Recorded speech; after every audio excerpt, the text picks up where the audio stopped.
નમસ્કાર, આપનું સ્વાગત છે ગુજરાતનો અવાજ ચેનલ ઉપર અને હું છું આપની સાથે કાજલ સુવા। શું મોરબીના ટંકારા ખાતે જે ખેડૂતોની રેલી નીકળી હતી, હજારો સંખ્યામાં ટ્રેક્ટરો અને ખેડૂતો અહીં ઉપસ્થિત રહ્યા હતા, તો શું માત્ર કોંગ્રેસે જ ખેડૂતોને સમર્થન આપ્યું છે? જવાબ છે ના, કારણ કે આમ આદમી પાર્ટીના કેટલાક આગેવાનો પણ આ ખેડૂતોના સમર્થનમાં સામે આવ્યા છે અને એ જ લોકો મારી સાથે ઉપસ્થિત છે। વાત જ્યારે ખેડૂતોની આવે ત્યારે હું તો એમ કહું છું, પક્ષ પાર્ટી તો ઠીક, પરંતુ તમે ખેડૂત ન હોવ ને તો પણ ખેડૂતો માટે લડવું જોઈએ, કારણ કે તમે ખેડૂત હોવ કે ન હોવ, તમે જે અનાજ ખાવ છો એ તો ખેડૂતોનું જ છે ને। તો આ વાત તમારા મુદ્દાની પણ છે। આમ આદમી પાર્ટીના કેટલાક કાર્યકર્તાઓ મારી સાથે ઉપસ્થિત છે। મારે એમને પૂછવું છે કે આજે તમે ખેડૂતોની વારે આવ્યા છો, તમે એ નથી જોયું કે કઈ પાર્ટી છે, શું છે, ખેડૂતોનું આંદોલન છે એટલે માટે આવ્યા છો, શું કહેશો?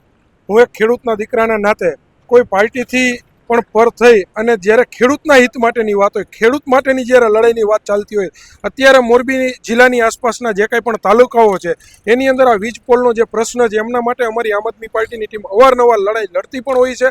અને આજે પણ જ્યારે આ વિકાસ સમિતિ જે કંઈ પણ ખેડૂત સંઘર્ષ સમિતિ દ્વારા ખેડૂતના હિત માટેની જ્યારે વાત ચાલુ હતી, તો આને સમર્થન આપવું એ પણ અમારી એક ખેડૂતના દીકરાના નાતે મારી એક નૈતિક જવાબદારી છે। અને આવનારા સમયની અંદર પણ ખેડૂત હિત માટેની ચર્ચા અને ખેડૂત હિત માટેની લડાઈ લડવા માટે જે કંઈ પણ જરૂરિયાત હશે ત્યારે અમે ખંભે ખંભો મિલાવીને અમારી ટીમ એમના સાથે અચૂક આવી લડાઈ લડીશું।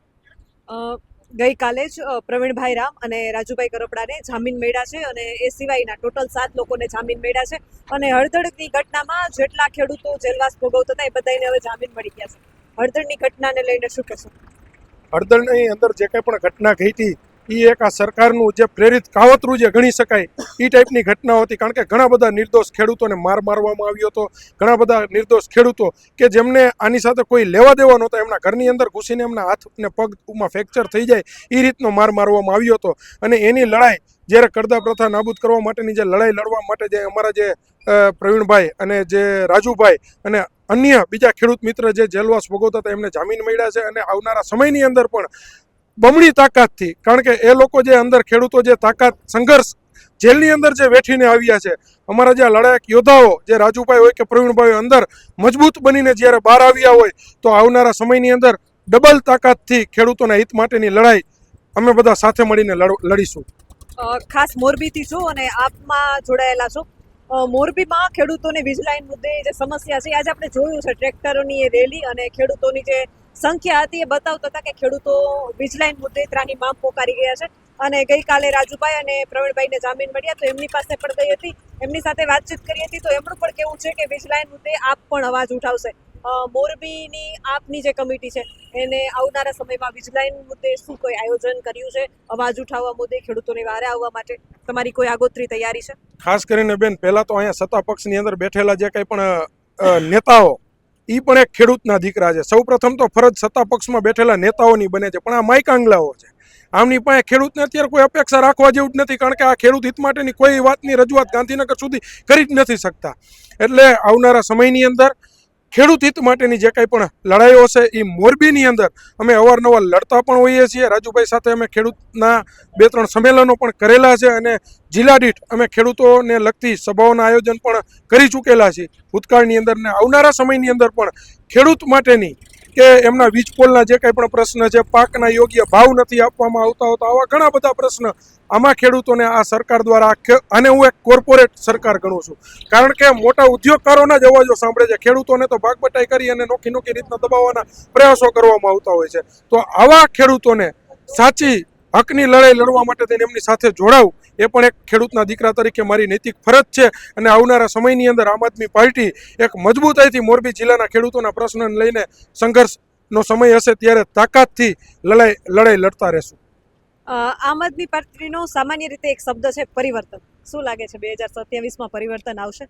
પરિવર્તન તો બેન, હવે અમે તમને કહીએ તો એવું લાગે કે અત્યારે અમે આમ આદમી પાર્ટીના નેતાઓના નાતે બોલી રહ્યા છીએ, પણ તમે જ્યારે અમારા મોરબીની અંદર જઈને આ જ રીતના મીડિયા માધ્યમ થકી તમે સામાન્ય જનતાઓને પૂછશો કે ભાઈ આવનારા સમયની અંદર પરિવર્તનનો કેવો માહોલ છે, આવનારા સમયની અંદર અત્યારે આમ આદમી પાર્ટી કઈ તાકાતથી મોરબીના લોકોના પ્રશ્ન માટે લડી રહ્યા છે, તો તમને જ્યારે એ જનતા તમને જ્યારે એમનો જવાબ આપશે ને ત્યારે તમને લાગશે કે આવનારા સમયની અંદર ખરેખર પરિવર્તનનો માહોલ શું છે। અને આવનારા સમયની અંદર 2027માં પરિવર્તન અમે ચોક્કસપણે લાવીશું। મોરબીની વાત છે એટલે મોરબીના લોકોને નડતી 2 મોટી સમસ્યા અત્યારે કઈ છે? મોરબીના લોકો અત્યારે તમે જો આ મોરબીની અંદર આટલો ઇન્ડસ્ટ્રીયલ ઝોન સંકળાયેલો છે. માત્ર બેન અત્યાર સુધી આ સરકારને જે મોરબીના ઉદ્યોગકારો જે ટેક્સ ભરે છે ને એ ટેક્સ સ્વરૂપે ભરતા પૈસા ખાલી 1 વર્ષના જે ટેક્સ રહ્યો ને એના પૈસા જો મોરબીની અંદર યોગ્ય રીતે વાપરવામાં આવ્યા હોત ને તો અત્યારે અમારું આ મોરબી હકીકતમાં કહેવા માટેનું જે માત્ર પેરિસ છે એવું ના હોત, પણ હકીકતની અંદરનું પેરિસ બની ચૂક્યું હોત. કારણ કે કરોડો રૂપિયાના વાર્ષિક ટેક્સ મોરબીની અંદર ત્યાં સરકાર દ્વારા ઉઘરાવવામાં આવતો હોય છે. પરંતુ જ્યારે ચૂંટણીઓ આવે ત્યારે આ ઇન્ડસ્ટ્રીયલ ઝોનની એનકેન પ્રકારે જે આપણે કહીએ ને કે ભૂતની ચોટલી હાથમાં રાખીને અત્યારે આ જે ઇન્ડસ્ટ્રીયલ ઝોન જે છે ને એને દબાવવાના પ્રયાસો કરી અને પોતાના મત લઈ જતા હોય છે. પરંતુ મોરબીની અંદર સુખ સુવિધા માટે તદ્દન આ સરકાર નિષ્ફળ નીવડી છે. તમે જે વાત કરી તો મોરબીની અંદર અત્યાર સુધીમાં એક પણ સારા રોડ રસ્તાઓ નહોતા, અને જ્યારે પણ વરસાદ આવે તો વરસાદી નિકાલના પાણીની કોઈ યોગ્ય સુવિધાઓ નહોતી. આ અમારા મોરબીની અંદરના અત્યારે મેઇન પ્રાણ પ્રશ્ન છે. ગુજરાતનો અવાજ એટલે કે ખેડૂતોનો અવાજ અને ગુજરાતની જનતાનો અવાજ. અહીં આવી છું તો સામાન્ય રીતે ખેડૂતોનો અવાજ અને ગુજરાતના લોકોનો અવાજ સાંભળવા માટે જ આવી છું, અને આ ચેનલ ગુજરાતના લોકોનું જ છે. ત્યારે તમારો અવાજ ગુજરાતના જે લોકો છે જેને સાથે અન્યાય થઈ રહ્યો છે, જેમનું શોષણ થઈ રહ્યું છે, એમનો અવાજ જનતા સુધી અને તંત્ર સુધી પહોંચાડવું એ જ મારું કામ છે. શું કહેશો? હા, મારું ગામ બેન ટંકારા છે. એટલે મારી બાજુમાં એક વાડીના શેઠે એડિકા કંપની આવી છે. એ કંપની મારો દસ્તાવેજી રસ્તો છે.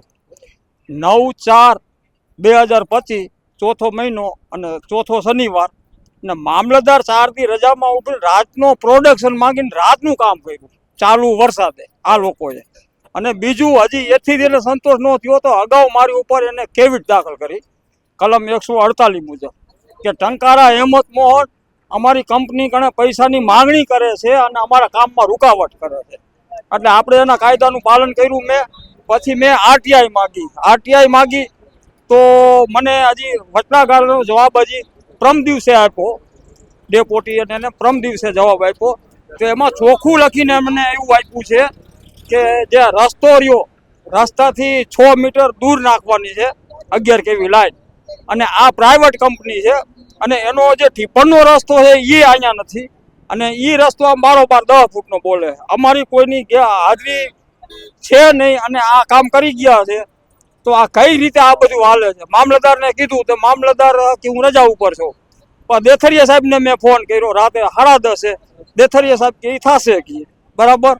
પછી દેથરિયા સાહેબનો કાંઈક જન્મદિવસ હતો ટંકારા, એ કાંઈક જન્મદિવસ નથી આવ્યા હતા રૂપાલા સાહેબને, એને મેં અરજી આપી. રૂપાલા સાહેબનો મને જવાબ એક આવ્યો કે આ તપાસ કલેક્ટરને આપી, એવો જવાબ મને આપ્યો છે બરાબર. બાકી 9 જગ્યાએ મેં પોસ્ટ દ્વારા બધી નકલું રવાના કરી, એનો હજી કોઈ જવાબ મને આપ્યો નથી આજની તારીખમાં.